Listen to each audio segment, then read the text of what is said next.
먼저 나누자면은 일단 타이틀 그대로 아담과 그리스도인데 딱 그게 맞는 것 같고요. 읽으면서 전체적인 내용은 어쨌든 아는 내용이고 이해하는 데는 문제가 없었는데 이제 트랜지션에 관해서 조금 생각이 많이 들었던 게 있어요. 약간 뭐 이 절의 말씀뿐만이 아니라 뭐 예를 들어서 아담의 원죄는 어떻게 된 것인가부터 이제 뭐 그럼 뭐 마지막에 뭐 상하고 생명은 그러면은 이 두 가지로 결정이 되는 것인가 라고 좀 생각을 많이 했었는데 그거를 좀 짧게 다른 걸로 일단 먼저 말씀해 보면은 일단 12절에선 원죄에 대해서 제일 많이 나오죠. 아담이 죄를 불러왔고 죄는 또 사망으로 이루어지는데 아무도 피해갈 수 없다. 그리고 이제 13절에서 잠깐 막혔었는데 이게 죄가 율법 전에도 있었으나 없었을 때는 죄를 죄로 여기지 않았다가 제가 생각했던 거는 정죄에 대한 기준이 무엇이었을까를 좀 많이 생각했어요. 그 당시에 율법은 이제 14절에 얘기하는 게 율법 전이라고 얘기했대. 아담과 모세 때 이때 창세기에서 출애굽기 뭐 초반까지 시대를 얘기하고 있을 텐데 율법이 없었잖아요. 그러면은 죄를 판단하는 것은 하나님의 기준인가? 그러면은 율법이 없었으니까 사람들은 어떻게 알았을까? 그냥 인간의 기준대로 살았을까? 아니면 인간의 양심대로 살았을까? 그러면 너무 broad하고 너무 self-explanatory 하지 않을까? 라고 생각이 들었었는데 결국에는 근데 아무리 생각해도 이거는 내가 판단할 수 있는 게 아닐 것 같다라는 생각이 들더라고요. 그때 하나님한테 뭐 천국 가면 물어볼 수는 있겠지만 지금은 뭐 여러 가지 가설들이 있겠지만 뭐 찾아봤는데도 여러 가지 가설들이 있더라고요. 근데 저는 아직까지 일단 확신하는 거 없는데 그런 정죄에 관해서 궁금증이 생겼고요.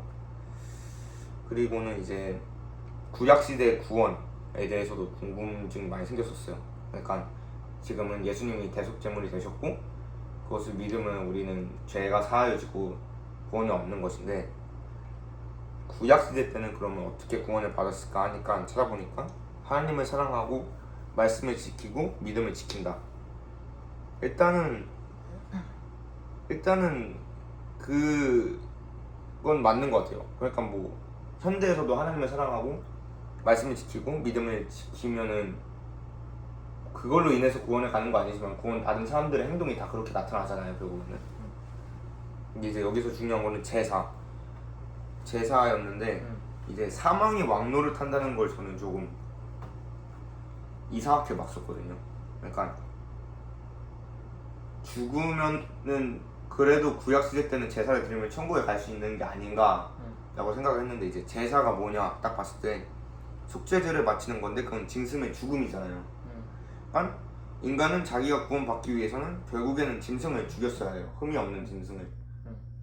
그렇게 생각을 하니까 진짜 이거는 사망이 없으면은 구원에 갈 수가 없었던 거죠. 구약시대 사람들도. 그러니까 사망이 이제 인간의 사망이 아니라 이제 짐승의 죽음까지도 사망이니까 진짜 이거는 구약시대 때는 죄를 짓지 않아도 사망이 왕노릇 했다라는 게 이거는 처음에는 이제 말이 안 됐었는데 이거는 좀 되게 꼬았지만 되게 다이렉트한 얘기였다라고 생각이 들었고요. 그리고 좀 가가지고 이제 비교를 많이 하죠. 이제 사람의 죄가 한 사람의 죄가 정죄가 됐고 또 다른 사람의 은사는 칭의가 됐다. 사망 대 생명, 죄인 대 의인 이렇게 비교를 많이 하는데 결국에는 그걸로 이제 막 4절에서 4절에서 5절까지 이렇게 왔다 갔다 하는데 마지막에는 이제 율법이 들어온 것은 범죄를 더하게 하려 함이니 그러나 죄가 더한 곳에 은혜가 더욱 넘쳤다니 이거는 이제 바울이 계속 하던 얘기인 것 같아요. 그러니까 율법은 우리의 죄를 더 알게 해준다. 그래서 우리는 죄를 알므로써 더 한다. 왜냐하면 우리는 죄인이니까. 그러니까 예를 들어가지고 일단 그런 거 있잖아요.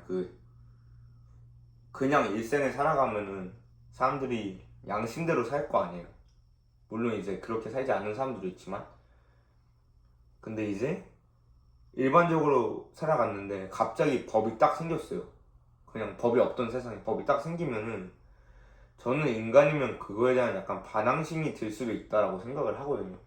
약간 뭘 하지 말라 하면은 하고 싶어지는 게 약간 사람의 악한 본능이라고 저는 생각이 좀 들었어요. 그러니까 모든 사람이 그런 건 아니지만 저도 그런 적도 많고 이제 예를 들어서 그냥 심플하게 생각하면 부모님이 뭐 하지 말라 하면은 괜히 궁금하고 막 그래서 어릴 때는 한 번쯤은 해보잖아요. 약간 그런 거를 생각하면은 인간은 죄인이므로 율법이 우리에 대해서 죄를 더 많이 알려주면은 우리 스스로는 죄를 더 지을 수밖에 없다 라고 좀 생각을 했어요. 오히려 율법이 들어와서 네. 그런 악한 행위가 더 많아졌다? 그럼 그런 이렇게 것 같아요. 생각해? 율법이 있기 전에는 전에가 율법이 있기 후에보다 악한 행위가 조금 덜했던 것 같다. 뭐 모르긴 하는데 저는 그런 것 같아요. 그러니까 물론 이제 말씀에서 이제 노아 시대 때 뭐 살인도 있고 그런 뭐 동성애도 있고 약간 그랬잖아요. 노아 시대 때? 네, 노아 시대 때. 그랬나? 노아 시대 때 소돔과 그 고모라 아니야? 노아 때 그 엄청 때도 타락해가지고 그쵸 소돔과 고모라도 그렇고 노아 때도 엄청 타락해가지고 하나님이 벌 주신다고 이제 그렇지. 대홍수를 하신 거잖아요. 역사를 하신 거잖아요. 그렇게 보면 또 이제 그 시대랑 이 시대랑 똑같아 보이는데 그러니까 이 정죄에 대한 개념이 어떻게 설명해야지?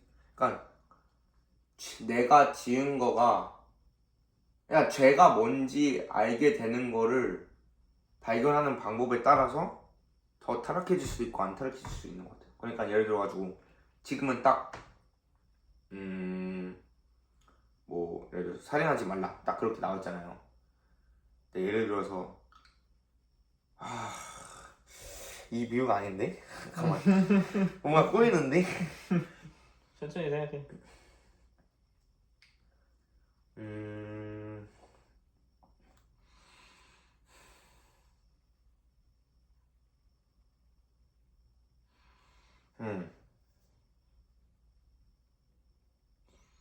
율법이 들어왔다. 율법이 들어오면은 일단 우리는 죄를 더 알게 되는 거잖아요. 어떻게 보면 왜냐면 율법이 우리로 하여금 죄를 알게 하는 거고 그러다 보니까 인간은 악하다 보니까 저는 그렇게 생각하니까 근데 이게 되게 디스토피안스럽기도 하고 되게 그냥 상상력이 너무 미쳤다 얘기할 수 있는데 예를 들어가지고 이제 두 마을이 있는데 인간 그냥 악한 인간이라고 생각하면은 한 마을에 그냥 지네끼리 알아서 해결하고 이제 법이 없어요. 다른 법에는 법이 있는데 아닌데 그러면 더 여기가 더 좋아야 되는데? 그치. 내 생각에는 그렇다고 그 뭐 율법이 생기고 생기기 전이랑 후랑 네, 어떤 시대가 더 악했는가? 네. 이거는 우리로서는 구별할 방법이 없는 것 같고, 그쵸. 그리고 그거를 아는 것 자체가 우리한테 있어서 크게 어떠한 그것도 맞아요. 이득을 줄 게 없다고 생각을 해서 뭐 그거 알면 어쩔 건데. 그쵸 뭐 솔직히 율법이 그렇네요 진짜. 그래서 율법이 어떤 용도로 작용을 하는가, 그리고 내 생각에는 율법의 목적은 사람에게 죄가 무엇인지 깨닫게 한다. 그쵸. 그것이 율법의 용도고, 그것 외에는 뭐 율법이 있기 전과 후에 율법에 적혀 있는 죄를 누가 더 많이 범했는가는 딱히 그렇네요. 크게 우리의 삶에서 이익이 되는 주제는 아니라고 생각해. 뭐 거기가 그 전이 많았던 후가 많았던 간에 그게 우리가 상관할 바가 아니고, 그리고 뭐 전에도 사실 너가 말했던 대로 노아 시대 때 그리고 소돔과 고모라 시대 상당히 악했던 것도 사실이고, 그리고 후에도 인간의 역사와 세월이 축적돼 갈수록 악은 악도 더욱더 교묘해지고 악도 그 나름대로 발전하는 것도 사실이기 때문에 두 세대 전부 다 악하고, 그리고 그렇다고 해서 세상이 뭐 이런 컨텍스트로 말하는 건지 모르는데 디스토피아적으로 악한 것도 아니고 하나님께서는 여전히 역사를 하고 계시고 그게 중요한 거. 그래가지고 그냥 약간 정죄의 기준이 되게 중요했을 것 같아요.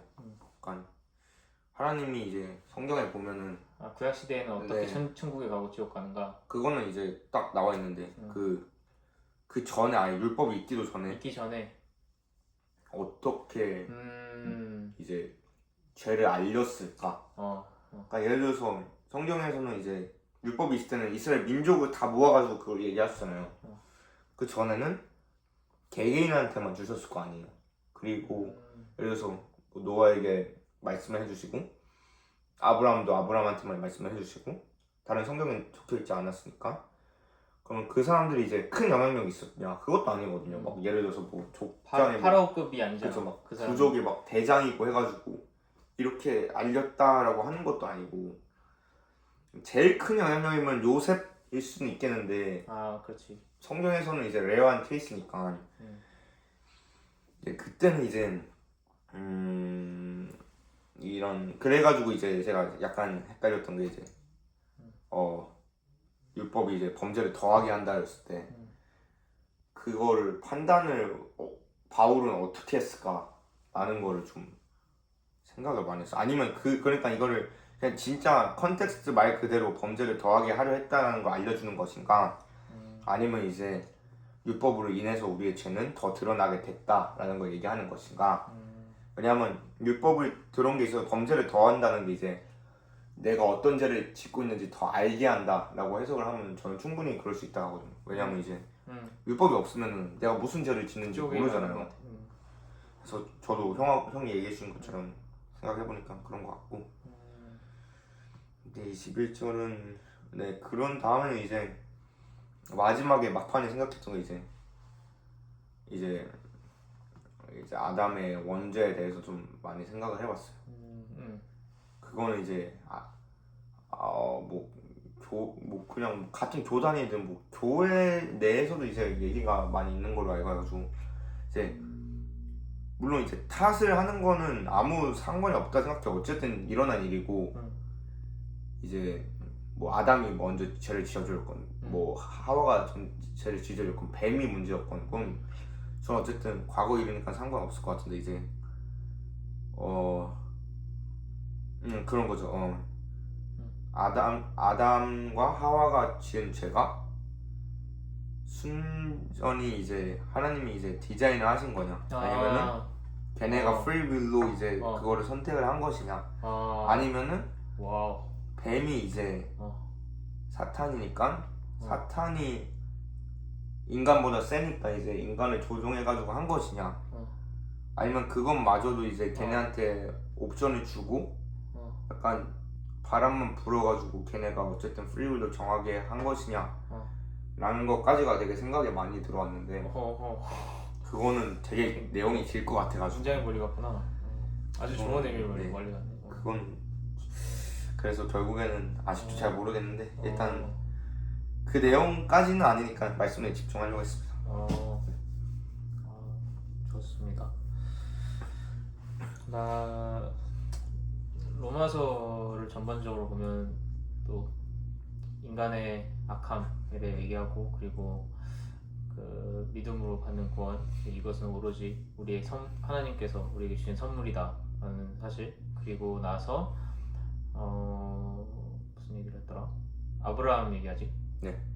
그러면 이제 그 당시에 니네들이 대빵으로 여겼던 그 아브라함조차도 다를 것이 없다. 믿음으로 구원을 받은 사람이다. 이런 얘기를 하고 그리고 이제 본격적으로 5장에 들어가서는 그리스도에 대한 얘기로 넘어가는데 5장의 주인공은 그리스도인 것 같아. 4장의 아브라함이었다면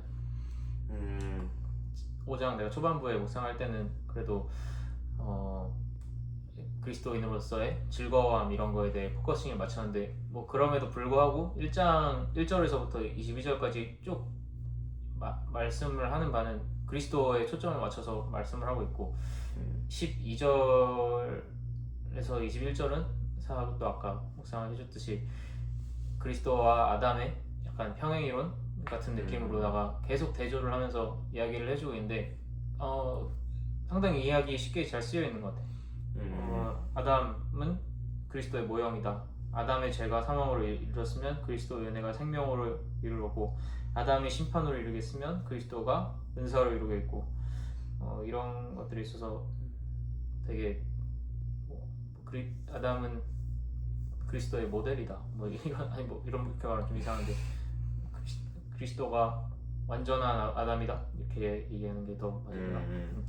이런 식으로 이렇게 쭉 말씀을 하고 있는데 되게 사야가 묵상을 했던 거를 들으면서 첫 번째로 임프레시브 했던 거는 나는 그 정도까지는 생각을 못해서 이렇게 율법이 이전에는 어떤 사람이 천국에 갔을까 되게 이런 것까지는 생각을 못했고, 그리고 특히 뭐 구약 시대에는 어떤 사람이 천국에 갔나요? 제사를 드리고 뭐 이러면 속죄를 받을 수 있었는데 사실 율법이 어떤 시절에는 그런 것들이 어째 없었으니까. 그쵸.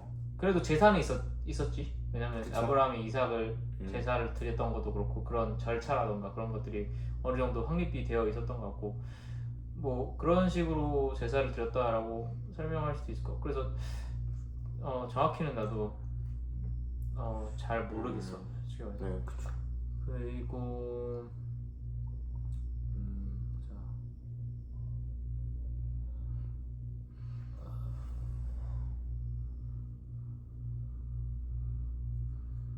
그냥 그 아담이 한 거에 정반대를 그리스도께서 하신 것 같다. 한 사람으로 말미암아 죄가 인류 전체한테 들어왔으면 한 사람으로 말미암아 그 은혜가 인류 또 전체한테 들어왔고, 그리고 죄가 율법이 있기. 그리고 율법에 대해서 또 잠깐 생각을 해봤는데, 율법의 목적은 범죄를 깨닫게 함이라고 내가 생각을 한다고 얘기를 했잖아 아까. 네. 근데 율법이 없으면 지난번에도 얘기했듯이 그것이 범죄인 줄도 모르거든. 그러니까 그렇죠. 법이 없으면 살인하지 말라라는 법이 없으면 살인이 죄인지 아닌지 그렇죠. 모르는 것처럼 율법이 없으면 그것이 범죄인 줄도 모르고, 그렇지만 이제 율법이 있기 때문에 그것이 범죄인 줄을 알고 있고, 그런데 율법이 사실 그때 시민법이랑 또 어떤 거였더라? 율법이 세 종류가 있었는데 그쵸. 그 중에 도덕법만 그쵸. 살아있었다. 네. 그렇게 나눔을 했는데, 그 도덕법도 사실 이 인간이 일생을 살면서 그걸 다 따르는 사람이 과연 있을까? 없다고 생각하고, 그래서 인간 애초에 그걸 다 따른다고 해도 아담이 지은 죄가 있기 때문에 그런 그쵸. 원죄들, 그것들 때문에 인간은 율법으로 완전해질 수도 없고, 율법을 다 지킨다고 하더라도 설령 우리가 구원에 이를 수 없고, 그리고 모든 율법을 전부 다 지킬 수도 없는 그런 존재라는 거지. 그러니까 한마디로 무능한 존재라는. 그쵸. 근데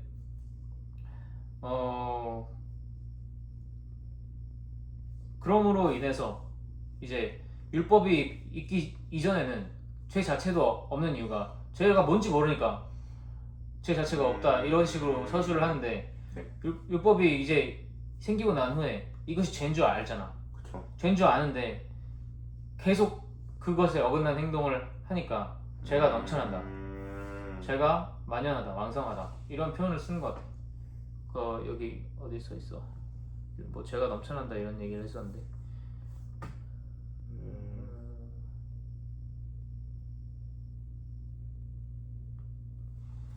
많은 것 같은데요.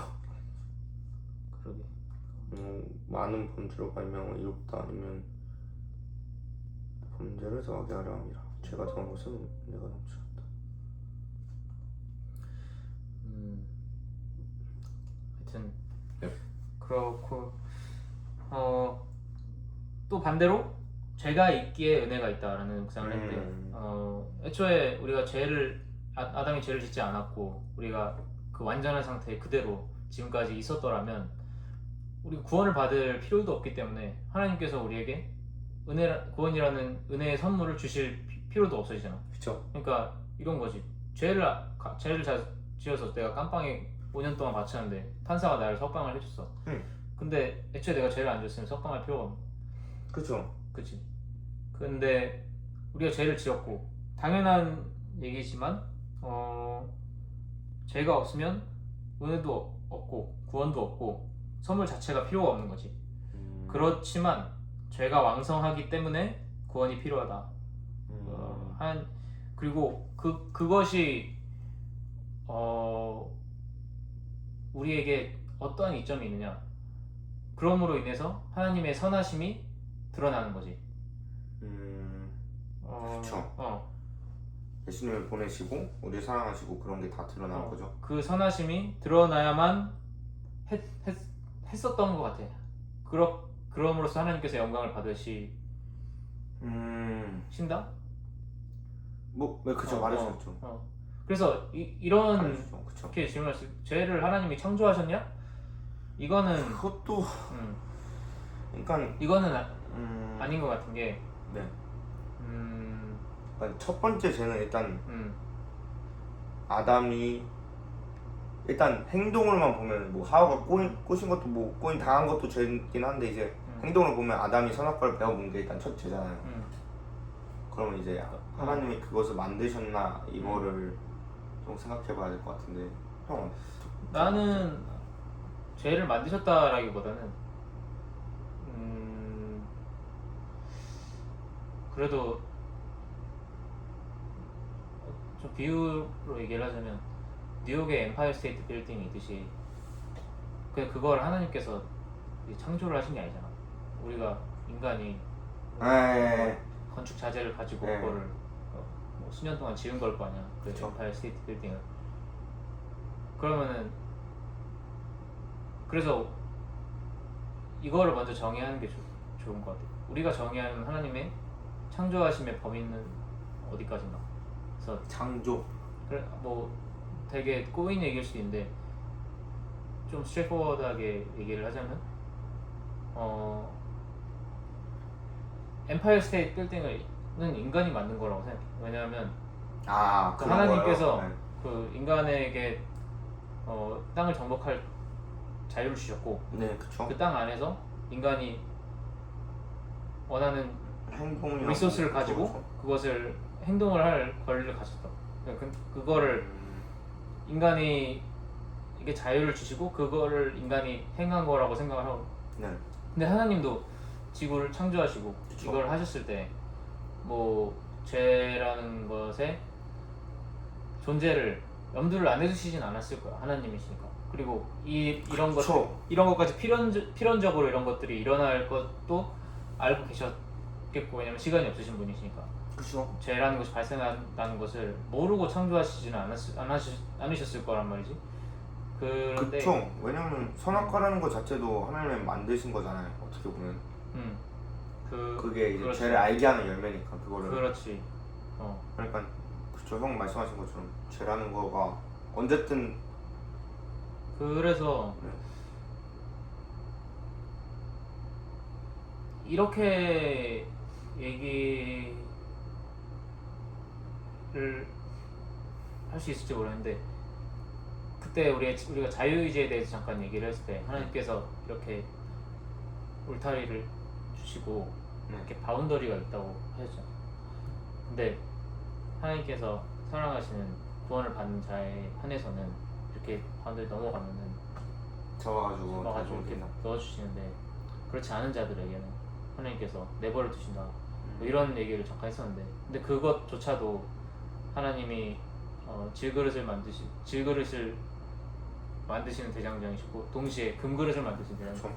그래서 인간의 어떠한 인간이 가진 고유한 그런 용도와 역할과 하는 경험들이 전부 다 다르기 때문에 태어나지도 못해서 탄생도 맛보지도 못하고 죽는 아기들이 있고, 반면에 나라를 구하고 영원히는 아니지만 수백 년 동안 대대로 남는 이순신 같은 전쟁 영웅들이 있을 수 있고, 반대로 그렇게 전쟁 영웅이 돼서 나라를 구했지만 자기 목숨은 구원을 받지 못한 그런 장군들도 있었을 거고, 그렇죠.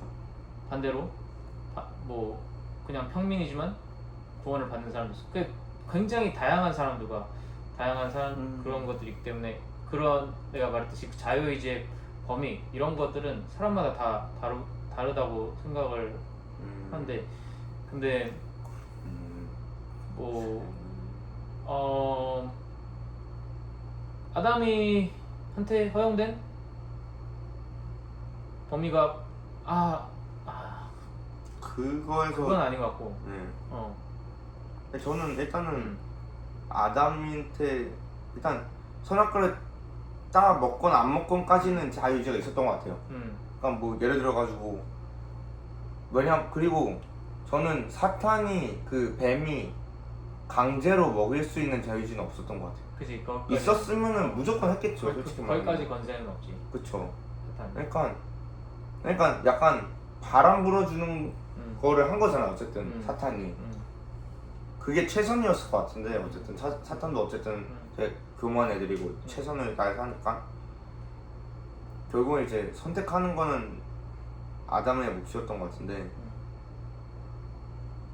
전 모르겠어. 그러니까 이거를 되게 많은 해석이 될 것 같은데, 그러니까 하나님이 이제 선악과를 만드신 게 언젠가 터질 줄 알고 만드신 건가, 아니면 이미 다 아셨겠지. 언젠가는 창조하시기 터질 거라고? 전부터. 언젠가라기보다도 아담이 아담이 그때 했다는 것을 먹을 거라는 것을. 알고 있었겠지. 야, 근데 그러면 이런 질문이 있다고. 그럼 애초에 먹지 말라고 말은 왜 했을까? 그쵸. 그래가지고 만약에 근데 그거를 이런 생각이 들어. 어쨌든 간에 뭐 네. 너가 자유의지고 이러한 특별한 행동, 이런 디테일한 사사로운 것들이 자유의지고 아니고 이런 걸 따지기 전에 네. 결론적으로 보자 이거지. 결론적으로 보면은 우리는 역사의 끝에 서서 결론적으로 우리가 다 죽고 다 이제 하나님께서 이제 심판하시고 끝나고 천국에서 볼 때는 결국에는 우리는 하나님을 찬양할 수밖에 없다. 그쵸. 하나님의 그 놀라우심을 찬양하게 될 것이다. 그쵸. 의인들이라면 구원 받은 사람들이라면. 그리고 그 역사를 이루시기 위해서 하나님은 과거에도 지금도 미래에도 역사하시고 계시다. 그쵸. 그리고 개인적으로 감히 추측을 해보자면 이런 거지. 죄가 있어야 하나님께서 그 의로우심을 인간에게 나타내실 수 있잖아. 뭐 죄가 없으면 의로우심을 못 나타낸다 이건 아닌데, 네.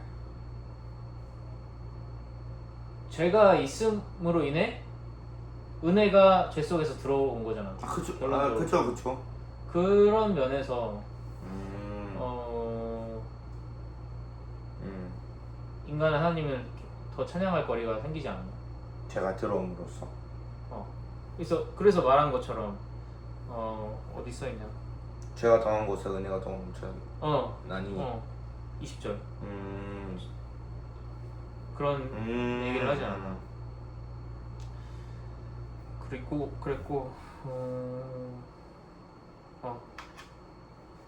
그러므로 하나님의 선하심이 드러나야만 하고 그리스도께서 완전히 순종하심으로 그것을 결국 이루셨다.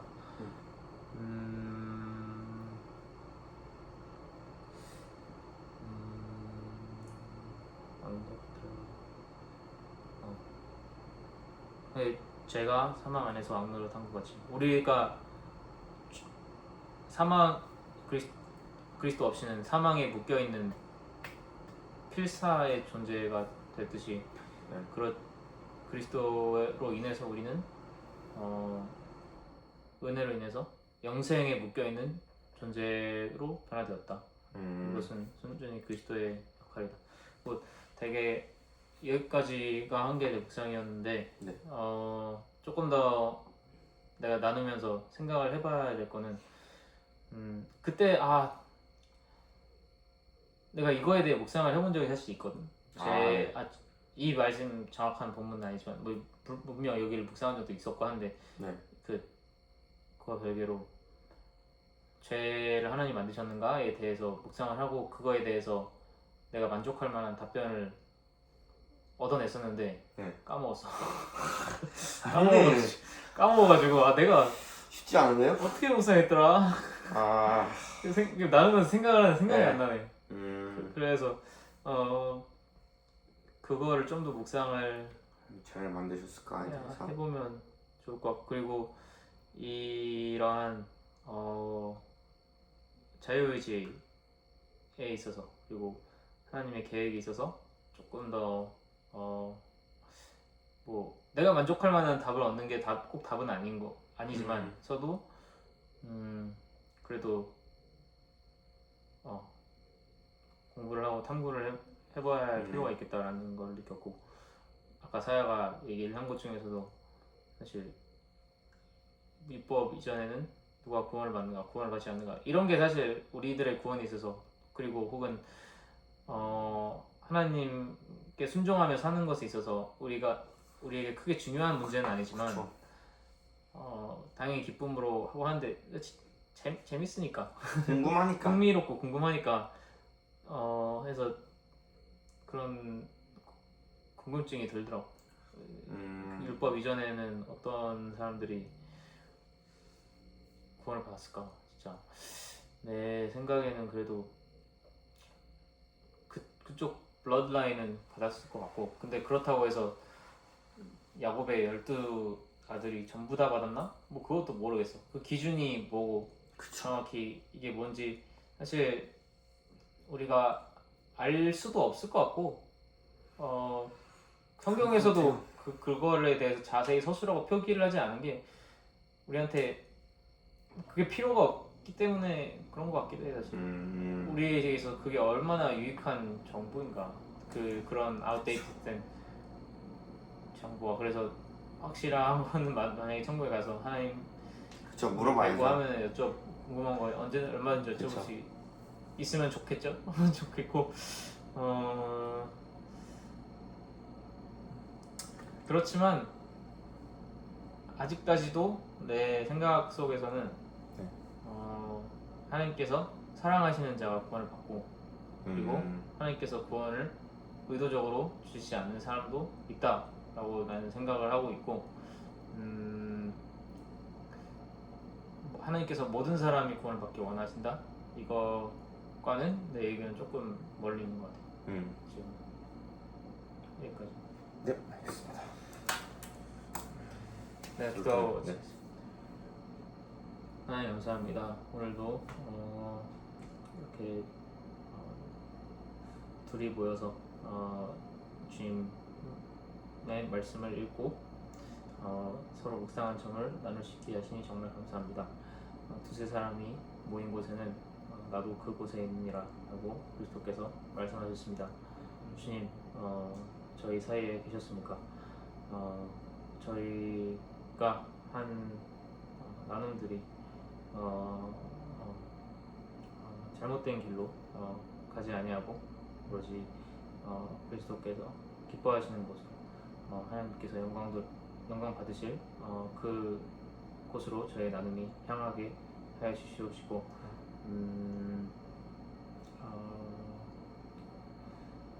실수가 참 많고 정말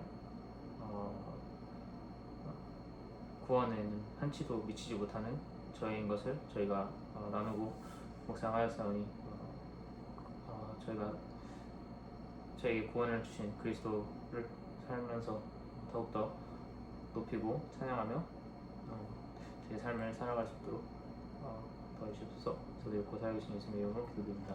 네. 됐습니다.